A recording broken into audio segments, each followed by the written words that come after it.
చాలామంది అన్నారు ఏముంది ఈ సినిమాలో, ఎందుకు ఈ సినిమా సెలెక్ట్ చేసుకున్నావు సుమంత్ నువ్వు అని. ఈ సినిమా చూసినాక ఓకే అదంతా పెద్ద జర్నీ, కానీ end of the day cinema చూసినాక నాకు వచ్చిన ఫీలింగ్ ఏంటంటే తండ్రి కూతుర్ల ఎమోషన్ ఇంత బాగుంటుందా. ఎందుకంటే మా ఇంట్లో నేను మా తమ్ముడు ఇద్దరమే, అక్క లేదు చెల్లి లేదు. సో అట్లా ఆ ఎమోషన్ని ఈ సినిమా ద్వారా ఎక్కువ ఎక్స్ప్లోర్ చేసిన. అండ్ తండ్రి కూతుర్ల ఎమోషనే ఈ సినిమాల హార్ట్ ఆఫ్ ద ఫిలిం. ఒక్కొక్కసారి ఎక్స్ప్లోర్ చేస్తుంటే నా క్యారెక్టర్ ఏదో నేను చేసుకుంటున్నా ఓకే, కానీ జగపత్ బాబు సార్ని ఆ క్యారెక్టర్లో చూస్తుంటే అట్లా ఆడపిల్ల తండ్రిలాగా మస్త్ అనిపించింది. అంటే ఒక రియల్ ఆడపిల్ల తండ్రిని చూస్తే,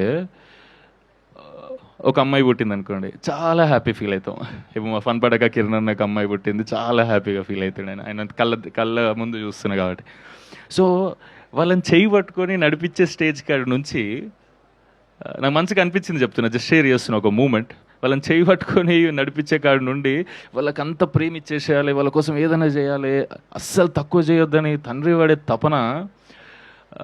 జస్ట్ ఇమాజిన్ అదే చెయ్యి తీసుకుపోయి వేరేటోళ్ళ చేతిలో పెట్టినప్పుడు, అరే అంటే పెంచి పెద్ద చేసి వేరే ఇంటికి పెళ్లి చేసి పంపిస్తున్నప్పుడు, అరే ఇప్పుడు మా ఇంట్లో ఉండదా మా అమ్మాయి, అంటే ఇప్పుడు అన్నీ షేర్ చేసుకోలేనా నా అమ్మతో వెంటనే 2 నిమిషాల్లో, కళ్ళ ముందు 24 గంటలు కనిపించదా నాకు అని జస్ట్ ఆలోచిస్తుండే. జస్ట్ వాళ్ళ షూలో ఉండి ఆలోచిస్తే కళ్ళలో నీళ్ళు తిరుగుతున్నాయి నాకు.